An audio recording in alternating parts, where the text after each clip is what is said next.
오늘 저희는 안교교가 제7과 실제적인 기도를 공부해 보겠다고 선언하면서 방송의 문을 열겠습니다. 네, 기대가 됩니다. 오늘 주제가 참 현실적이잖아요. 맞아요. 청취자 여러분, 만약에요. 누군가 여러분의 머리털 개수까지 다 세고 있고 당장 내일 여러분한테 필요한 장바구니 리스트를 이미 완벽하게 알고 있다면 어떨까요? 아, 그러면 진짜 편하긴 하겠네요. 내가 뭘 원하는지 이미 다 아는 거잖아요. 그렇죠. 근데 굳이 매일 전화를 걸어서 그 리스트를 처음부터 끝까지 읊어줄 필요가 있을까요? 상식적으로는 완전 시간 낭비잖아요. 네네, 그쵸. 이미 다 아는데 뭐하러 또 말하나 싶죠. 그런데 수천 년 동안 인류는 전지전능하다는 신을 향해서 바로 그 행동을 매일 반복해왔단 말이에요. 대체 왜일까요? 오늘 우리는 이 질문에 대한 답을 찾아가 보려고 합니다. 와, 아주 도발적이면서도 핵심을 찔러주는 질문이네요. 사실 기도라는 단어가 우리 신앙인들에게는 너무 막 익숙하다 보니까 오히려 그 진짜 의미를 놓치기 쉬운 주제거든요. 네, 진짜 그런 것 같아요. 그래서 이번 주 교과 서론에 등장하는 아주 기가 막힌 비유부터 딱 짚고 넘어가야 할 것 같습니다. 초기 문집 73페이지의 내용을 인용하고 있는데요. 아, 그 포도나무 비유 말씀하시는 거죠? 네, 맞습니다. 기도는 마치 가지인 우리가 포도나무이신 예수님으로부터 끊임없이 수액과 자양분을 공급받는 연결고리라는 거예요. 그렇죠. 나무에서 분리된 가지는 아무리 잎이 무성해 보여도 결국에는 말라 죽게 되잖아요. 그러니까요. 그러니까 기도는 내가 필요할 때만 띵 누르는 비상벨이 아니라 우리가 살아가기 위해서 반드시 꽂혀 있어야 하는 생명 유지 장치라는 거죠. 네, 정확합니다. 생명력의 원천의 주파수를 맞추고 그 완벽한 연결 안에 거하는 상태. 그게 바로 기도의 본질이라는 뜻입니다. 그래서 오늘 방송의 미션은 명확합니다. 이번 주 교과를 일요일부터 금요일까지 요일별로 촥 따라가면서 성경 인물들의 기도를 깊이 들여다볼 건데요. 네, 요일별로 아주 흥미로운 인물들이 나오더라고요. 맞아요. 특히 절망의 나락에서 희망으로 이어지는 기도의 그 극적인 흐름을 추적해 볼 겁니다. 자, 첫 순서로 일요일 교과 위기 중의 기도부터 시작하겠습니다. 엘리야 이야기네요. 네, 열왕기상 18장하고 19장에 걸쳐서 등장하는 엘리야의 극적인 심리 변화를 다루고 있죠. 갈멜산 전투가 엄청 유명하잖아요. 그럼요. 다들 아시다시피 엘리야는 갈멜산에서 하늘의 불을 끌어내리는 어마어마한 기적을 경험하면서 완벽한 승리를 거두거든요. 근데 그 직후에 아주 기이한 상황이 벌어집니다. 이세벨 왕비가 널 죽이겠다 이렇게 협박을 딱 하니까 네, 완전히 무너져 내려버리죠. 광야로 도망쳐 버리잖아요. 저는 사실 이 부분을 볼 때마다 좀 미스테리했어요. 아니 방금 전까지 그 엄청난 하나님의 능력을 눈앞에서 봤잖아요. 불이 막 떨어지는 걸 봤는데 그렇죠. 인간적으로는 이해가 잘 안 될 수 있죠. 이세벨 말 한마디에 로뎀나무 아래 쓰러져서는 여호와여 넉넉하오니 지금 내 생명을 거두시옵소서 하면서 죽기를 구한단 말이에요. 네, 정말 극도의 절망에 빠진 거죠. 근데 또 곰곰이 생각해보면 이 모습이 우리 현대인들의 삶과 너무 겹쳐 보이는 거예요. 아, 어떤 점에서 그렇게 느끼셨어요? 마치 인생 최고의 프로젝트를 빵 터뜨리고 엄청난 성과를 낸 바로 다음 날에요.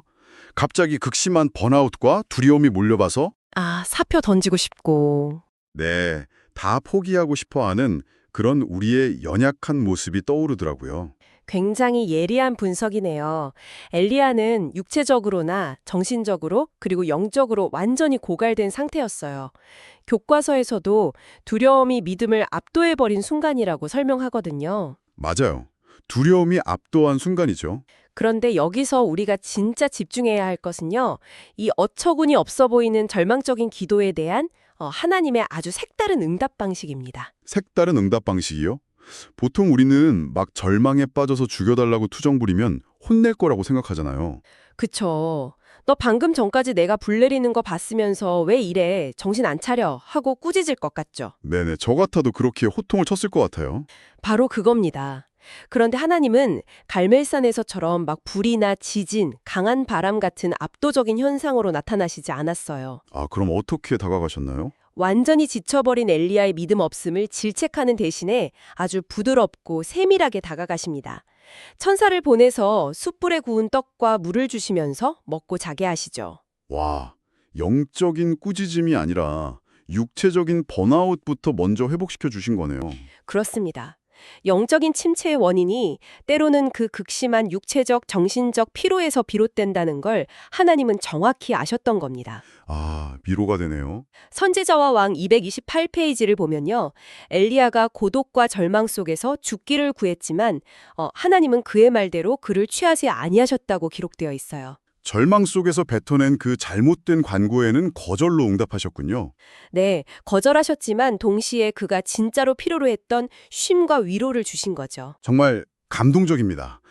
혹시 지금 방송 들으시는 분들 중에 엘리야처럼 막 모든 것이 두렵고 다 포기하고 싶은 분이 있다면 이 부분을 꼭 기억하셨으면 좋겠어요. 맞아요. 정말 중요한 포인트죠. 때로는 따뜻한 밥 한 끼 먹고 푹 자는 것부터가 하나님이 주시는 회복의 시작이자 기도 응답일 수 있다는 사실을요. 네, 정말 공감합니다. 자, 그럼 이 극적인 흐름을 타고 월요일 교과로 넘어가 볼까요?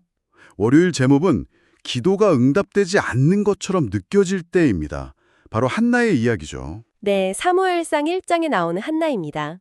아이를 갖기 위해서 수년 동안 눈물로 아주 구체적인 기도를 드렸던 여인이죠. 수년 동안이요? 아, 정말 길었겠네요. 네, 하지만 아주 오랫동안 그 기도는 응답받지 못한 것처럼 보였습니다. 여기서 제가 엘리야와 한나의 기도를 좀 비교해 보고 싶어요. 오늘날 우리의 기도 생활과 딱 연결해서 말이죠. 아, 두 사람의 상황이 완전히 정반대이긴 하죠. 네, 엘리야는 어마어마한 승리와 기적을 체험한 직후에 스스로 죽여달라고 절망적인 기도를 던졌잖아요. 네, 포기의 기도였죠. 반면에 한나는 멸시와 수치심, 그 짙은 절망의 한가운데서 오히려 생명을 달라고 끈질기게 매달립니다. 그런데 여기서 제 안에 아주 강력한 반론이 하나 생기거든요. 어떤 반론인가요? 마태복음 7장에 구하라, 그리하면 너희에게 주실 것이요 라고 분명히 약속하셨잖아요. 근데 한나처럼 수년 동안이나 아무런 응답 없이 철저히 침묵하신다면 이건 솔직히 좀 가혹한 처사 아닌가요? 충분히 그렇게 느낄 수 있죠. 누구라도 지쳐서 하나님 원망하게 될 것 같은데요, 진짜.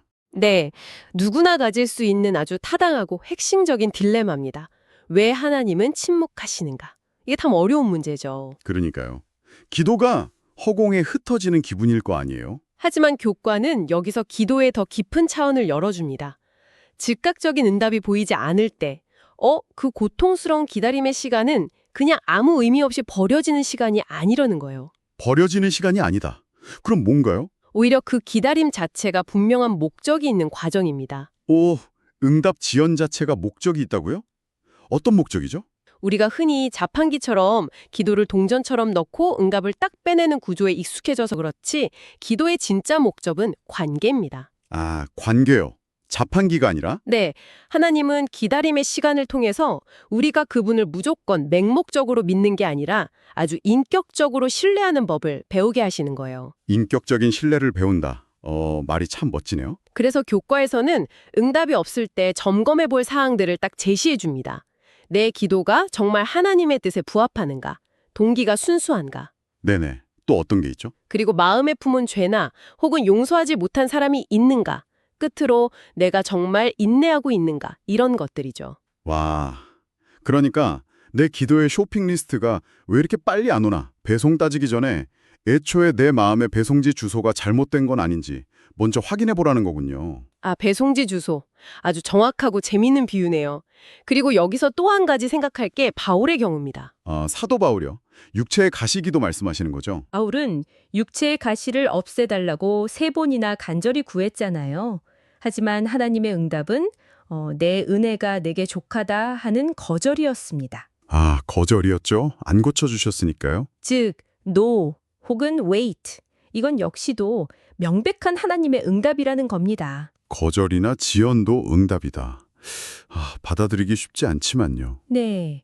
하나님의 거절이나 지연이 결국은 가장 완벽한 때에 가장 선한 것을 주시기 위한 그분의 깊은 사랑임을 받아들이는 것, 그것이 바로 기다림 속에서 피어나는 진짜 희망입니다. 한나도 그 시간을 견뎌냈죠. 맞아요. 한나는 그 인고의 시간을 거치면서 단순히 그냥 아들 하나를 딱 얻은 걸 넘어섰어요.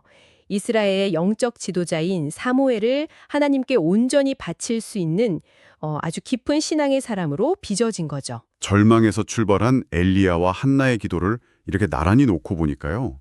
기도는 내 요구를 막 관철시키는 수단이 아니라 내 조급한 마음을 하나님의 거대한 계획 안으로 던져넣는 훈련이라는 생각이 딱 듭니다. 네, 훈련이라는 표현이 아주 적절하네요. 자, 그렇다면 도대체 기도를 어떻게 해야 이 깊은 차원으로 들어갈 수 있을까요? 화요일 교과, 예수께서 가르쳐 주신 기도하는 법에 그 모범 답안이 등장합니다. 네, 누가복음 11장하고 마태복음 6장에 나오는 그 유명한 주기도문 이야기죠. 네, 주기도문요. 그 당시 분위기는 좀 달랐다면서요? 당시의 종교 지도자들, 특히 바리새인들은 사람들이 많이 모이는 길거리나 회당에서 기도를 했어요.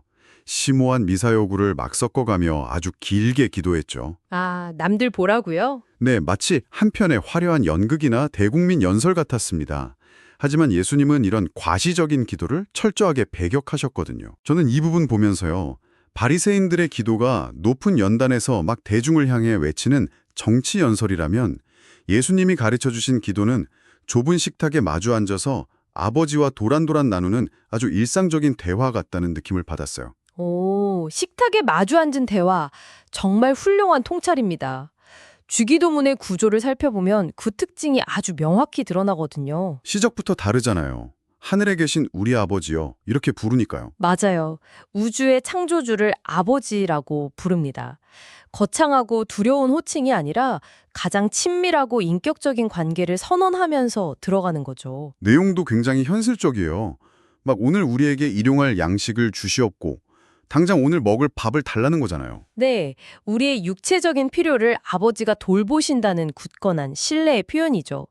하지만 동시에 이 일용할 양식은 영적으로 필요한 양식이기도 합니다. 영적인 양식이면 말씀을 의미하나요? 네, 생명의 떡이신 예수님과 그분의 살아있는 말씀을 매일매일 내 영혼에 공급해달라는 그런 간절함이 담겨 있는 거죠. 아, 이중적인 의미가 있군요. 그리고 이 기도에서 또 하나 절대로 놓쳐서는 안 될 폭발력 있는 구절이 나옵니다. 뭔가요? 우리가 우리에게 죄 지은 자를 사하여 준 것 같이 우리 죄를 사하여 주시옵고, 바로 이 부분이죠. 와, 이 부분은 진짜 뼈를 때리다 못해 부러뜨리는 구절 아닌가요? 많이 찔리시죠? 네. 내가 남을 용서하지 않으면 하나님도 나를 용서 안 하신다. 막 이런 조건부 계약처럼 들려서 솔직히 좀 무섭기까지 해요. 충분히 그렇게 오해할 수 있죠. 그런데 이건 조건부 계약이라기보다는 영적인 논리적 귀결에 가깝습니다. 영적인 논리적 귀결이요? 그게 무슨 뜻이죠? 하나님으로부터 그 엄청난 죄를 값없이 용서받은 은혜를 진정으로 체험한 사람이라면요. 계련적으로 자신에게 상처 준 사람을 용서하는 자리로 나아갈 수밖에 없다는 뜻입니다. 아, 내가 은혜를 진짜 받았다면 당연히 용서가 나온다는 거네요. 즉, 기도는 혼자 눈 딱 감고 골방에서 마음의 평화를 얻고 끝나는 명상이 아니라는 거예요. 밖으로 나가서 다른 사람과의 깨어진 관계를 회복하는 그런 실제적인 행동으로 이어져야 하는 생명력 있는 역동이라는 걸 강조하시는 겁니다. 와, 기도가 혼자 하는 쇼가 아니라 진실한 관계 경험이자 실천이어야 한다는 거군요. 이렇게 예수님이 가르쳐주신 일상 언어의 기도를 딱 배우고 나니까 마음이 한결 가벼워집니다. 네, 일상의 언어라는 게 참 위로가 되죠. 자, 그럼 이제 우리의 기도를 좀 더 풍성한 만찬으로 업그레이드할 시간입니다. 수요일 교과, 찬양, 고백, 간구, 감사로 넘어가 보겠습니다. 많은 분들의 기도 생활을 살짝 들여다보면요. 사실 주님 이거 해결해 주세요. 적어 주시옵소서 하는 간구에만 90% 이상 치우쳐 있는 경우가 허다하거든요. 맞아요. 저도 급할 땐 그렇게 되더라고요. 교과는 다니엘 9장에 나타난 기도의 구조를 분석하면서 영적으로 건강한 기도가 되려면 이 네 가지 필수 영양소, 즉 찬양, 고백, 간구, 감사가 균형 있게 들어가야 한다고 설명합니다. 근데요, 여기서 제가 청취자 여러분의 마음을 딱 대변해서 솔직하게 한번 따져보겠습니다. 네, 한번 따져 봐주시죠. 우리 삶이 너무 바쁘고 고달프잖아요. 당장 내일 카드값은 막아야 하고 병원에서는 검사 결과 안 좋다고 하고 또 애들은 막 속을 썩입니다. 네, 숨이 턱턱 막히는 상황이죠. 현철 이베스트한 설방에서 눈을 딱 감으면 하나님 제발 살려주세요 라는 비명이 먼저 터져나오는 게 당연한 거 아닌가요? 어떻게 이런 위기 상황에서 우아하게 찬양, 고백, 간구, 감사의 4박자 왈츠를 다 맞출 수 있겠습니까? 아주 현실적이고 피부에 와닿는 항면이네요. 당연히 위기 때는 비명 먼저 나오죠. 그러니까요. 여유가 없단 말이에요. 하지만 기도의 순서를 바꾸는 것, 그리고 각 요소가 가진 그 영적 메커니즘을 이해하는 것만으로도 우리의 시야가 완전히 뒤집힐 수 있습니다. 어떻게 뒤집히나요? 첫 번째가 찬양이죠. 위기 상황일수록 찬양부터 시작하라는 데는 아주 중요한 이유가 있습니다. 찬양은 무슨 하나님 기분 좋으시라고 바치는 아부가 아니거든요. 네, 그럼요. 시편 100편처럼 하나님의 크고 위대하심을 내 입으로 소리내서 인정하다 보면요. 태산처럼 거대해 보였던 내 문제의 크기가 이 우주의 창조주 앞에서는 상대적으로 아주 작아 보인다는 사실을 스스로 깨닫게 됩니다. 그러니까 찬양은 내 불안한 영적 시력을 탁 교정해주는 렌즈 같은 거네요. 정확합니다. 아주 좋은 표현이네요. 내 문제만 줌인해서 보던 시선을 하나님께로 줌아웃시키는 역할. 와, 진짜 명쾌합니다. 그럼 그 다음 고백은요? 고백도 아주 중요하죠. 솔직히 위로받으려고 기도하는 건데 내 죄나 치부를 먼저 막 들춰내면 오히려 마음이 더 우울해지지 않나요? 그렇게 느낄 수 있어요. 하지만 영적인 원리는 반대입니다. 고백은 하나님과 나 사이에 생명줄을 막고 있는 찌꺼기들을 싹 치우는 작업이에요. 찌꺼기를 치운다? 네, 혈관이 막히면 피가 통하지 않듯이 회개와 고백이 없으면 하나님의 은혜가 흘러 들어올 수가 없거든요. 내 연약함과 죄를 쏟아내고 용서를 구함으로써 오히려 그 막힌 담이 허물어지는 겁니다. 그러니까 오히려 하나님과 완전히 밀착되는 평안을 얻게 되는 거군요. 맞습니다. 그렇게 깨끗해진 파이프라인을 통해서 드디어 세 번째 단계인 간구를 올리는 거예요. 찬양으로 시력을 교정하고 고백으로 파이프라인을 뚫은 다음에 비로소 간구를 하는군요. 그런데 이 간구 부분에서 교과가 아주 중요한 포인트를 하나 딱 짚어줍니다. 네, 어떤 부분이죠? 산상보훈 배고피 이제 말씀인데요. 자신만을 위하여 축복을 구하는 사람은 올바로 기도한다고 할 수 없다. 이렇게 되어 있더라고요. 네, 기도의 지경을 넓히는 아주 핵심적인 부분이죠. 우리는 막 간구할 때 무의식적으로 내 가족, 내 재정, 내 건강 이런 이기적인 테두리 안에 갇히기 쉽거든요. 맞아요. 내 코가 석자니까요. 하지만 앞서 주기도문에서 하나님을 우리 아버지라고 불렀잖아요. 그건 이 세상 모든 사람을 내 형제 자매로 여긴다는 뜻이기도 합니다. 우리 아버지니까? 네, 따라서 진정한 간구는 반드시 이웃과 다른 이들의 필요를 나 자신의 문제처럼 끌어안고 구하는 중보의 형태를 띠어야 합니다. 이 이타적인 기도가 결국 나를 이기심의 감옥에서 해방시키는 거고요. 내 문제만 붙들고 막 끙끙댈 때보다 오히려 다른 사람을 위해서 기도할 때 묘하게 내 마음의 짐까지 확 가벼워지는 걸 저도 경험한 적이 있거든요. 그게 바로 이 원리였네요. 네, 맞습니다. 그리고 마지막 네 번째 요소가 바로 감사입니다. 빌립보서 4장 말씀이죠. 네, 아무것도 염려하지 말고 오직 모든 일에 기도와 간구로 너희 구할 것을 감사함으로 하나님께 아뢰라. 이 말씀처럼요. 기도의 마침표를 기어코 감사로 딱 찍어내는 겁니다. 아직 응답이 안 왔어도요? 그럼요. 아직 응답이 오지 않았더라도 반드시 응답하실 하나님을 내가 신뢰하기 때문에 미리 감사하는 거죠. 이 감사가 기도의 심리적, 영적 회로를 완벽하게 완성해 줍니다. 찬양, 고백, 간구, 감사. 와, 이 네 가지 요소가 왜 다 필요한지 그 메커니즘을 쫙 듣고 나니까 기도의 깊이가 완전히 다르게 느껴집니다. 네, 순서 하나하나가 다 의미가 있죠. 자, 이제 이 여정에 막바지입니다. 목요일 교과, 기도에 관한 다른 질문들과 금요일 교과, 더 깊은 연구를 위해를 묶어서 살펴볼 텐데요. 여기서는 누구나 한 번쯤 품어보았을 법한 아주 철학적이고 근본적인 의문을 다루고 있어요. 네, 가장 뼈대 있는 질문들이 모여 있는 곳이죠. 첫 번째 질문이 바로 제가 오프닝 때 던졌던 그 질문입니다. 하나님은 전지전능하셔서 내 머리털 개수까지 다 아시는데 도대체 왜 굳이 입 밖의 기도를 해야 합니까? 속 시원한 질문이네요. 이미 다 아신다면서요, 그죠? 네, 기도가 하나님께 새로운 정보를 드리는 게 아니라면 도대체 무슨 역할을 하는 거냐고요. 이 날카로운 질문에 대해서 교과는 아주 명쾌하고 통찰력 있는 답변을 줍니다. 정로의 계단 93쪽을 인용하고 있는데요. 네, 어떤 내용이죠? 기도는 우리의 형편을 하나님께 알리기 위함이 아니요 우리로 하여금 그분을 받아들일 수 있도록 하기 위함이다. 이렇게 말합니다. 하나님을 받아들일 수 있도록 하기 위함이다. 다시 말해서 기도는 하나님을 내 수준으로 억지로 끌어내려서 내 소원 수리서에 도장을 찍게 만드는 행위가 아닙니다. 결제 서류 올리는 게 아니라는 거네요. 네, 반대로 바닥에 붙어있는 나 자신을 위로 확 끌어올려서 하나님의 높은 시야와 그분의 거룩한 뜻에 가닿게 만드는 영적인 승강기라는 거예요. 와, 머리를 한 대 탁 맞은 것 같네요.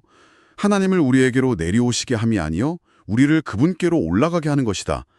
오, 기도는 세상을 내 뜻대로 조종하려는 마법 주문이 아니었군요. 네, 나를 하나님께 주파수 맞추는 철저한 자기 조율의 시간이죠. 자, 그럼 연이은 두 번째 질문은 이겁니다.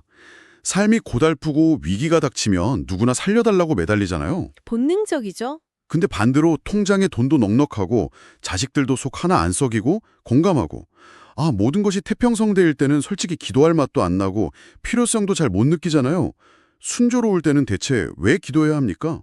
사실 영적으로 가장 치명적이고 위험한 순간이 바로 그 태평성대일 때이기 때문입니다. 위험하다고요? 제일 좋은 때 아닌가요? 모든 일이 내 마음대로 술술 순조롭게 풀릴 때 인간의 마음 속에는 아주 조용하고 빠르게 독버섯 하나가 자라나거든요. 독버섯이요? 설마? 네, 바로 교만과 자만심입니다. 교과서에서도 성공과 번영이 가져오는 이 자만심이야말로 기도를 가로막는 가장 큰 장애물이라고 정확히 지적합니다. 내가 잘나서 다 된 줄 아는 그 마음이요? 그렇죠. 일이 잘 풀릴 때 기도한다는 것은요, 이 모든 평안과 성취가 내 능력이 아니라 전적으로 하나님이 주신 은혜임을 잊지 않고 고백하는 겁니다. 즉, 가장 능동적이고 적극적인 겸손의 행위인 거죠. 아쉬울 때만 동전을 넣고 콜라를 딱 뽑아 먹는 자판기 신앙이 아니라 좋을 때나 나쁠 때나 함께 기쁨과 슬픔을 나누는 진짜 인격적인 관계라는 말씀이네요. 네, 정확합니다. 그래서 금요일 교과에서는 기도를 드는 시간이라고 정의하면서 성경 연구와의 결합을 그토록 강조하는 거군요. 매우 중요한 결론이죠. 우리는 보통 기도할 때 내 할 말만 와르르 폭포수처럼 다 쏟아내고 아멘 한 뒤에 훌쩍 일어나 버리잖아요. 찔립니다, 진짜. 제 얘기겠네요. 하하, 다들 비슷하죠. 하지만 진짜 대화는 쌍방향 통신이어야 합니다. 하나님이 내 삶에 개입하시고 말씀하시도록 침묵하면서 듣는 공간을 내어드려야 해요. 그럼 하나님의 음성을 어떻게 듣나요? 하나님의 음성을 듣는 가장 확실하고 안전한 방법이 바로 말씀, 즉 성경 연구입니다. 성경 말씀이 바탕이 되지 않은 기도는요, 자칫 내 감정의 배설이나 맹목적인 이기주의로 변질될 위험이 아주 큽니다. 감정의 배설. 무섭네요. 말씀을 깊이 읽고 그 말씀에 반응해서 기도로 대화하는 것, 이것이 흔들리지 않는 기도 생활의 완성입니다. 기도와 성경 연구는 자전거의 두 바퀴 같아서 함께 굴러가야만 앞으로 나아갈 수 있다는 거네요. 자, 이렇게 해서 우리는 이번 주 교과를 따라 일요일부터 금요일까지 꽉 찬 여정을 마쳤습니다. 네, 정말 알찬 시간이었네요. 엘리야의 번아웃 속에서 터져나온 절망적인 부르짖음부터 침묵 속에서도 생명을 잉태해낸 한나의 끈질긴 기도, 또 예수님이 식탁에서 가르쳐주신 일상 언어의 진실한 대화, 찬양과 감사로 이어지는 사박자의 영적 호흡, 그리고 기도가 결국 나를 하나님의 뜻으로 끌어올리는 승강기라는 그 깨달음까지 쫙 짚어보았습니다. 네, 오늘 이 모든 과정을 관통하는 단 하나의 메시지가 있다면 이것일 겁니다. 기도는 단순히 내가 원하는 무언가를 쟁취하기 위한 알라딘의 요술램프가 아닙니다. 네, 요술램프가 아니죠. 기도는 내 연약함과 절망을 아주 솔직하게 토해내고 주님의 때를 잠잠히 기다리며 때로는 응답되지 않는 그 차가운 현실 속에서도 하나님과의 관계를 한없이 깊고 단단하게 뿌리내려가는 가장 극적이고 위대한 대화입니다. 정말 그렇습니다. 오늘 방송을 마무리하면서 청취자 여러분 스스로 곰곰이 곱씹어 보실 만한 아주 도발적이고 가슴 뛰는 질문 하나를 여운으로 남겨드리고 싶습니다. 네, 어떤 질문인가요? 만약 기도가 고집스러운 하나님의 마음을 내 뜻대로 꺾어서 바꾸는 것이 아니라 오히려 거칠고 조급한 내 마음을 하나님의 완벽한 뜻에 맞추어 넓고 깊게 빚어가는 과정이라면 어떨까요? 내가 바뀌는 과정이요? 그렇다면 지금 여러분이 그토록 애타게 눈물로 구하고 있지만 아직도 아무런 대답이 없어 절망스럽게만 느껴지는 바로 그 기도의 시간은 사실 하나님께서 여러분이 한 번도 상상해 본 적 없는 훨씬 더 위대하고 눈부신 축복을 담아낼 수 있도록 지금 여러분 마음의 그릇을 한참 더 넓게 확장하는 중인 것은 아닐까요? 와, 정말 깊은 여운이 남는 질문이네요. 오늘 여러분의 그 치열한 기도의 골방에 작은 희망의 불씨가 다시 확 피어오르길 간절히 바라며 저희는 다음 이 시간에 더 깊은 말씀과 함께 다시 돌아오겠습니다. 여러분, 감사합니다. 감사합니다.